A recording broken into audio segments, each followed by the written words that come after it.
नमस्कार, मैं रविश कुमार। इशरत जहां और उसके साथ 3 अन्य आतंकवादियों का कथित रूप से एनकाउंटर 15 जून 2014 को हुआ था।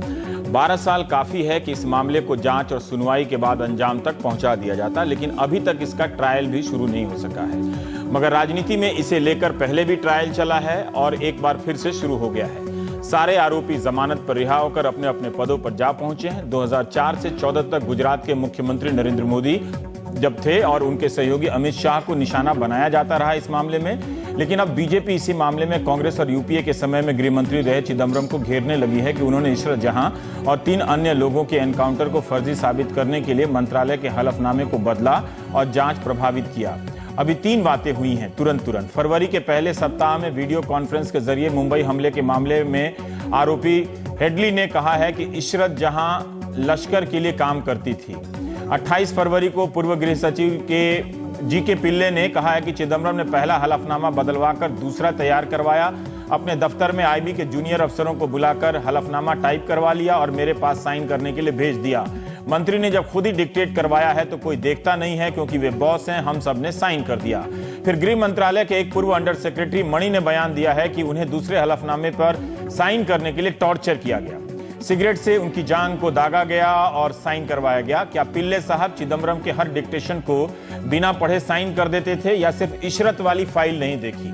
इतनी महत्वपूर्ण फाइल क्या उन्हें नहीं देखनी चाहिए थी तब जब उनके मंत्रालय के आईबी अफसर को चार्जशीट किए जाने की बात हो रही थी और कई आईपीएस अफसर जेल में थे? एक पूर्व गृह सचिव जब कहे कि मंत्री बॉस होता है और सबने बिना देखे साइन कर दिया तो पता चलता है कि इस देश में कैसे कैसे लोग गृह सचिव हुए हैं।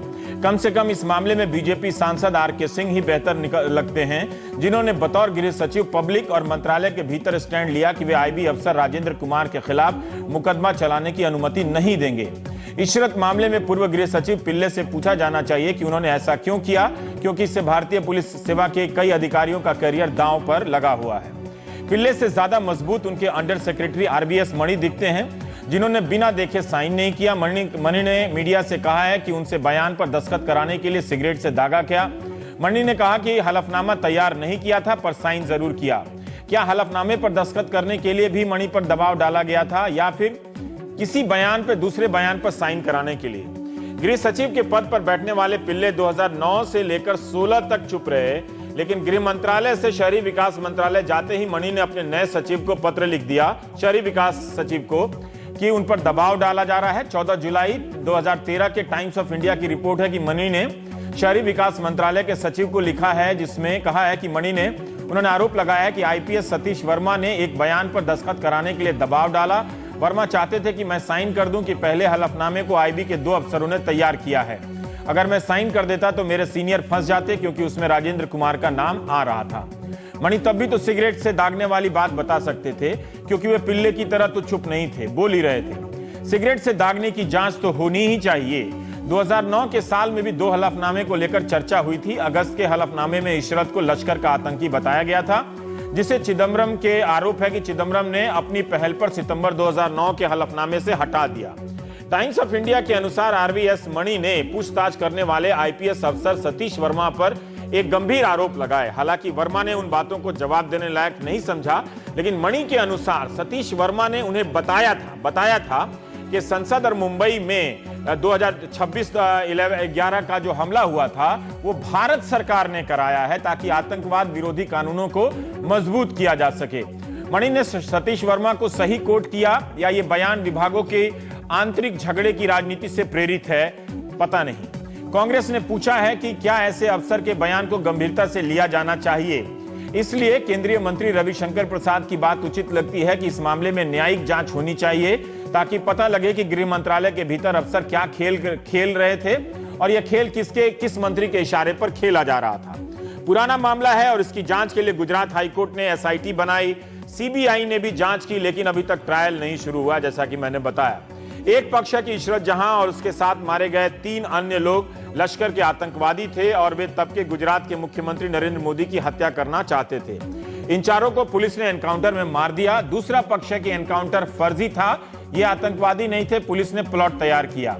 जावेद शेख नाम का एक शख्स जो आईबी अफसर राजेंद्र कुमार के लिए काम करता था, उसका इस्तेमाल इन चारों को अहमदाबाद बुलाने में किया गया।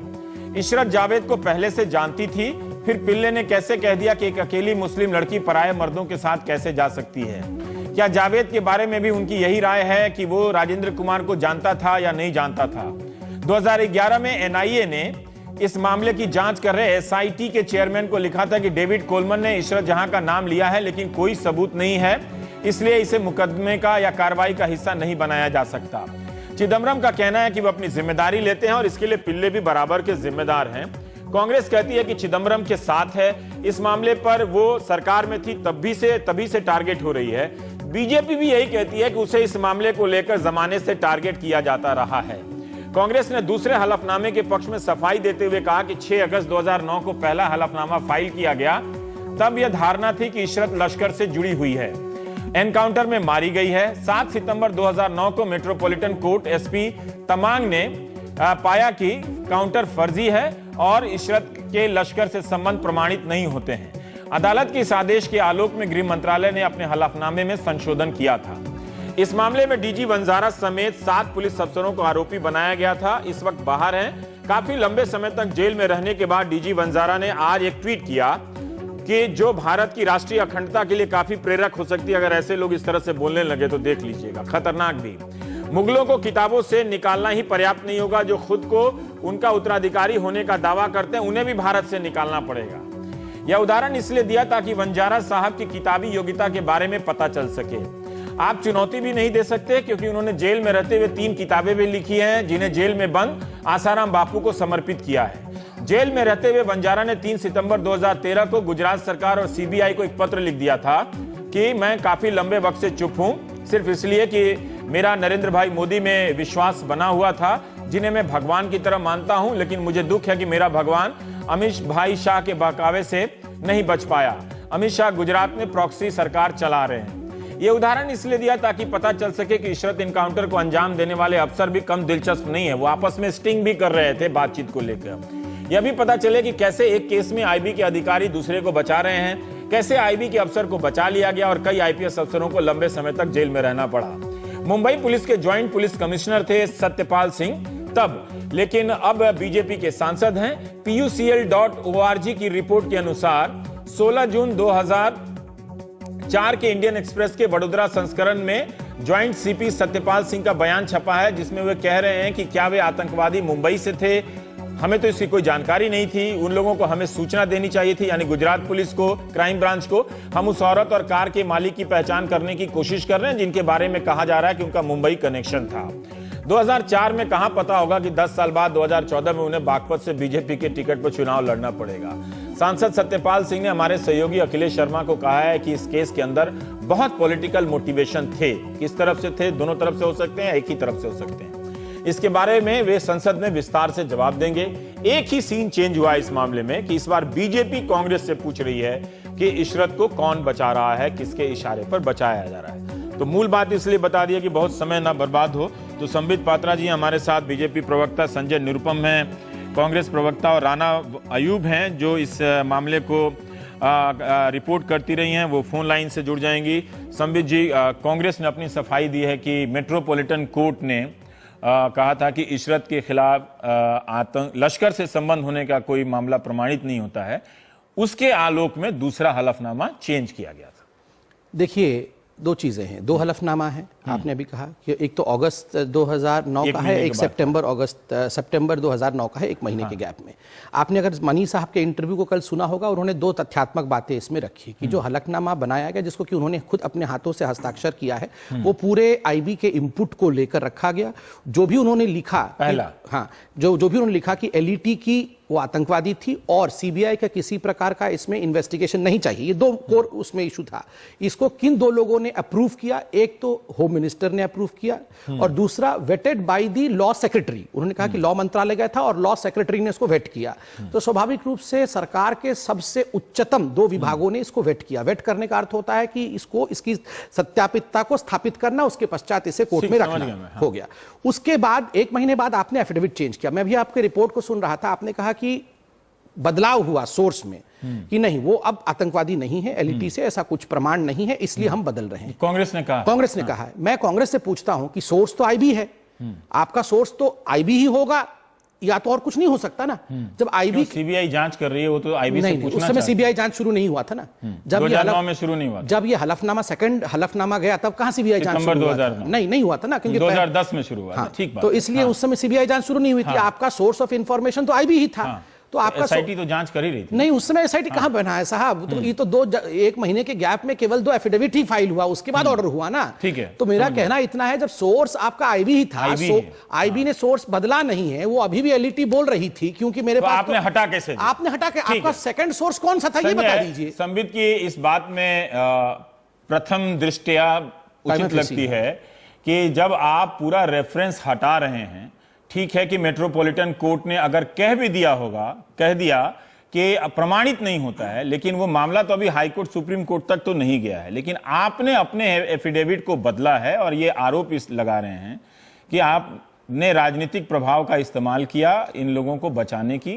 कोशिश की ताकि फर्जी साबित हो और नरेंद्र मोदी को घेरा जा सके। क्योंकि जो सोर्स है इस पूरे मामले का, आईबी, उसने तो अपनी राय नहीं बदली थी इशरत के मामले में। तो आईबी की राय दूसरे हलफनामे में जानी चाहिए थी, भले ही आपकी या गृह मंत्री की नई राय उसमें जा सकती थी।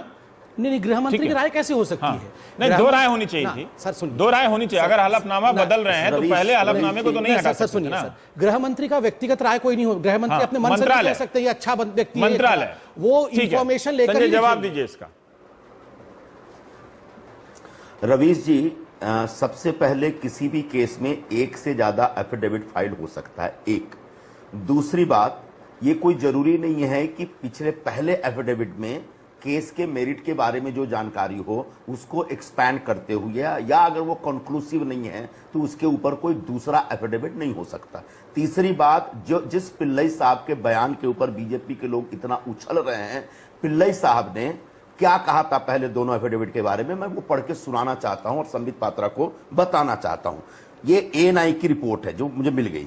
Shri GK Pillai, former home secretary, in a court to ANI on 17 July 2013 in Guwahati, justified filing of the 2 affidavits by stating what is wrong with the 2 affidavits. One affidavit gives the basis of evidence in the file and the other one is only clarifying the fact that which anybody would say that even if you give evidence that one is terrorist or alleged terrorist or a suspect, we said that does not give anybody right to kill them without a fair trial.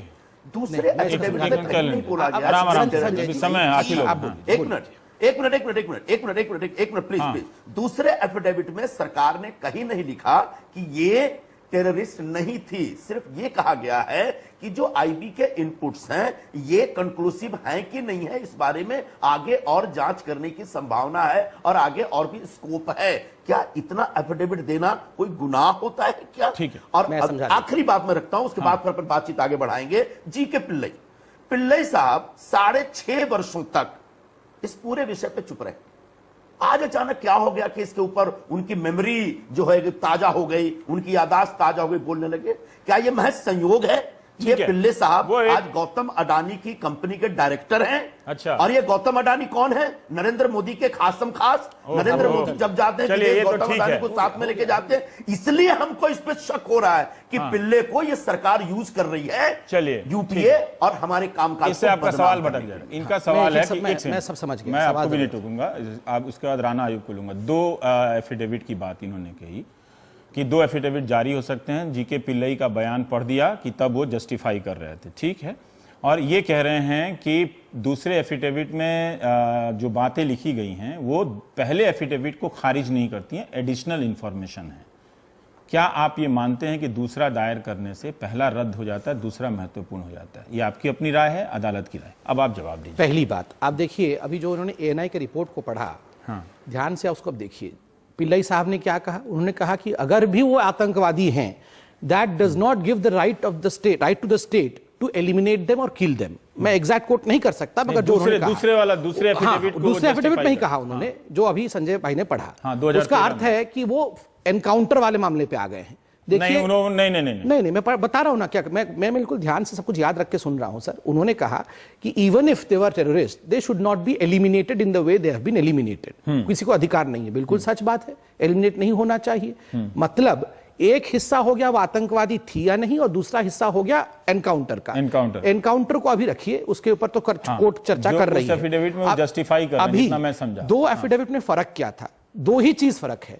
Number one, और एक second, आप GK पिल्ले जी के interview को दोबारा भी देख लीजिए और एफिडेविट दोनों कंपेयर कर लीजिए। पहले एफिडेविट में कहा गया है कि ये जो 4 लोग मारे गए हैं, 2 पाकिस्तानी नेशनल, प्रणेश पिल्लई और इशरत, ये चारों एलईटी के ऑपरेटिव्स हैं। ठीक है। दूसरे एफिडेविट में कहा गया है दे आर नॉट, एलईटी शब्द को निकाल दिया तो गया। अब मुझे ये बताइए कि दूसरे में कह देने से क्या पहला नल एंड वॉइड हो गया? पहला समाप्त हो गया? क्या आप ये कह रहे हैं? मुझे तो कानूनी जानकारी नहीं है। यस, मैं कानूनी तौर से बता रहा हूं। अगर दूसरा एफिडेविट जारी लगा देंगे तो पहला एफिडेविट खारिज हो जाता है, आप ये कह रहे हैं? यस, रिव्यू कर दिया आपने अपने मंतव्य को। आपने आज कहा कि संबित पात्रा अच्छा लड़का है, कल आपने कहा ये अच्छा नहीं है। ठीक है, तो आपका जो सेकंड मंतव्य दिया गया वो फर्म माना जाएगा, क्योंकि आपने अपने विचार को रिव्यू कर दिया। मेरा सिर्फ सीधा सीधा सवाल संजय जी से था, जो उसने जवाब नहीं, संजय जी ने जवाब नहीं दिया। संजय जी, आपने जो रिव्यू किया सेकंड वाला, उसका सोर्स क्या था? क्योंकि सोर्स तो आईबी ही था, और मेरे पास वो चिट्ठी है आईबी के सबसे बड़े अधिकारी अर्थात director of IB Asif Ibrahim, वो कह रहे हैं कि we stand by the fact, 2013 में कह रहे हैं कि we stand by the fact that she was a terrorist. जवाब दे दीजिए। ठीक है, इस पे जवाब दे, फिर राणा के पास। मैं जरा जवाब देता हूं इसका।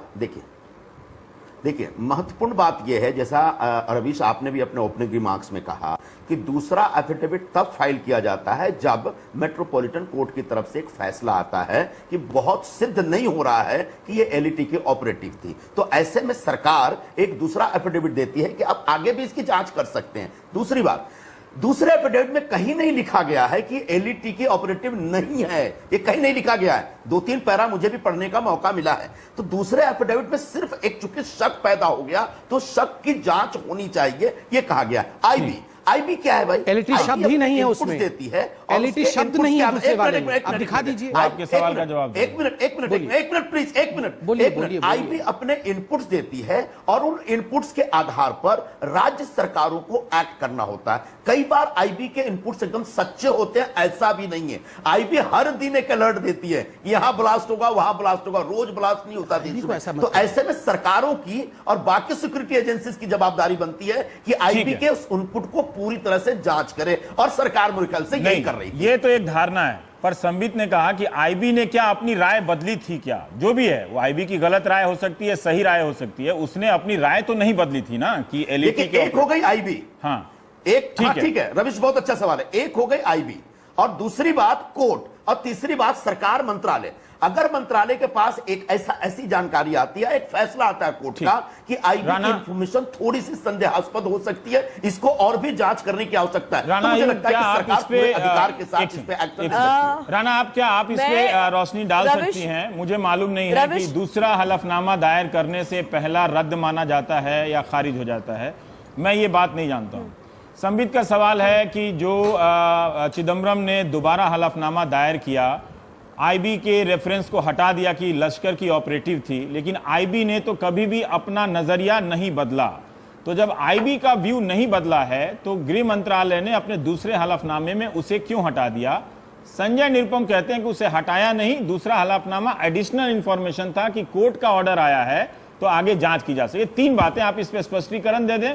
फिर मैं चाहता हूं कि आप, चूंकि आप नहीं थे शुरू में, तो इसलिए थोड़ा अगर आप उसमें कर दे तो हम बहस के दूसरे हिस्से में चले जाएं, पिल्लई और मणि को लेकर। जी रविश जी, ये मुझे लगता है एफिडेविट के बारे में बात करने से पहले संबित और हम और या कांग्रेस वाले, हम नॉर्मली हम जर्नलिस्ट आपस में लड़ाई करते रहते हैं, तो आज मैंने सोचा है कि आज मैं एक पत्रकार की तरह थोड़े से सवाल, कुछ क्लैरिफिकेशंस हैं और कुछ सवाल हैं मेरे दिमाग में जो उठ रहे हैं, वो उसका शायद संबित जी और संजय जी जवाब दे दें, तो शायद खुद ब खुद इस केस पर थोड़ी सी लाइट रोशनी पड़ जाएगी। ठीक है संबित, आपसे कोई एक सवाल पूछना चाहती हूँ। आप इस केस में सब कुछ सारी डिटेल्स जानते हैं। आपने जीएल सिंघल के बारे में सुना होगा, जो इशरत जहां फेक एनकाउंटर में चार्जशीट में जो अक्यूज्ड कॉप है जिन्होंने गोली चलाई थी। ठीक है, अब GL Singhal PP Pandey additional director general of police से एक फोन कॉन्वर्सेशन में बात कर रहे हैं। रविश का मैं फोन कॉन्वर्सेशन सुना सकती हूँ आपको? नहीं, उसको रहने दीजिए। नहीं, मैं नहीं, क्योंकि वो वेरीफाइड है कि नहीं है। नहीं, वो इस नहीं, ये कॉन्वर्सेशन वेरीफाइड की बात नहीं है। आप उसका रेफरेंस नहीं, मैं आप ये उसका रेफरेंस दे दीजिए, सुनाइए नहीं, फिर वो बाद में बड़ी समस्या होगी। नहीं, मैं रेफरेंस, मैं वो आपको वीडियो नहीं सुना रही हूँ। हाँ, मैं आपको उसका ट्रांसक्रिप्ट सुना रही हूं जो हाईकोर्ट को सबमिट कर दिया गया है, जो सीबीआई ने खुद सबमिट किया है, जो सीबीआई की वेबसाइट पर है। मैं आपको कुछ अलग से नहीं सुना रही ये हूं। बता दीजिए ठीक है, क्या है उसमें बता दीजिए। क्या थे? हाँ। ये तो एक एनकाउंटर सेकंड। वाला केस तो वो कोर्ट के डॉक्यूमेंट का पार्ट है। एनकाउंटर वाला केस सब जुडिस है। सब जुडिस केस में मैं और आप 2 घंटे भी बहस कर ले तो क्या हो जाएगा? वो तो कोर्ट निर्णय करेगी। लेकिन सर आप सब जुडिस मामले में आप राजेंद्र कुमार जो को एक्यूज है केस में, अगर वो आके इंटरव्यू दे सकते हैं और उसके बेसिस पे आप इतना सब कुछ पॉलिटिकल घमासान हो सकता है, तो सब जुडिस मामले की जो बेसिक एविडेंस है उसको तो देखा जा सकता है। पुलिस वाले मामले में सुप्रीम कोर्ट ने तो एडमिट किया ना पीआईएल अपनी जिम्मेदारी पे बता रही है, हमको बताने दीजिए। जनाब ये सीबीआई समय चला जाएगा, जल्दी क्विकली। सिंघल कह रहे हैं, नमस्कार, पांडे साहब कह रहे हैं that the order for Abhi Chandani is done. Singhal ji sir. Pandey, tomorrow someone is coming, under secretary from Delhi, for signing affidavit. RVS Mani is the under secretary from Delhi. Singhal, right sir. Pandey, tell Abhi Chandani if he does properly, we may try to make him high court judge. Last वाला पढ़ दीजिए ना, इतना क्यों समय बर्बाद कर? Singhal, no, अरे क्यों सर, हम बीच में आप उसको हिंदी में पढ़ देते तो ज्यादा अच्छा रहता। हाँ ठीक है। सिंघल जी सर, मैं बिल्कुल समझ गया। अब ये बताएं कि अभि चंदानी कौन है? अभि चंदानी आरवीएस मनी के एडवोकेट हैं जिन्होंने गुजरात हाई कोर्ट में अपनी एफिडेविट डाली है। संबित इसका थोड़ा सा जवाब दे। और दूसरी चीज, उसके बाद आप डीजी वंजारा को जानते होंगे। डीजी वंजारा जिनको आपने रीइंस्टेट किया था गुजरात में नरेंद्र मोदी की सरकार ने, ऑफकोर्स उसके बाद तो डीजी वंजारा का स्टेटमेंट जो लेटर है वो तो आप जानते होंगे, उसकी पूरी डिटेल्स। टाइम दीजिएगा मुझे थोड़ा उसी हिसाब। हाँ बिल्कुल। I have been maintaining my graceful silence only because of my highest respect for Narendra Modi, who I used to adore like a god. I am sorry to say my God did not rise to the occasion under the evil influence ये of मैंने Amit Shah. पढ़ा है, ये चिट्ठी मैंने पढ़ी ये हाँ ठीक है, ये आप जानते हैं। नहीं संबित थोड़ा सा धैर्य, थोड़ा सा धीरज रखिए। एक सेकंड नहीं आप उसके बाद उसी सिंघल ने एक स्टिंग ऑपरेशन किया है जो सीबीआई ने अपनी चार्जशीट में डाला हुआ है। अब उसमें आपके स्टेट एडवोकेट जनरल कमल त्रिवेदी का नाम तो सुना होगा आपने, तुषार मेहता का भी नाम सुना होगा, प्रफुल्ल पटेल जो minister of state for home है। ठीक है, ये लोग क्या कर रहे हैं ये बता दीजिए ना संक्षेप में। हाँ, ये लोग क्या बात कर रहे हैं? रविश, मैं बेसिकली मैं इनसे सारी डिटेल से बता रही हूं ताकि बाद में मुझे मिस कोट करने का इल्जाम ना लगे मुझ पर। कमल त्रिवेदी ये कह रहे हैं कि हम कोशिश करेंगे कि जज जो है वो इन्फ्लुएंस में आ जाए। और दूसरी चीज है, होम मिनिस्टर प्रफुल्ल पटेल कह रहे हैं कि मैं सतीश वर्मा को अपने घर में बुलाया इन सब डर के बावजूद ताकि वो 17 ऑफिसर्स को बचाए।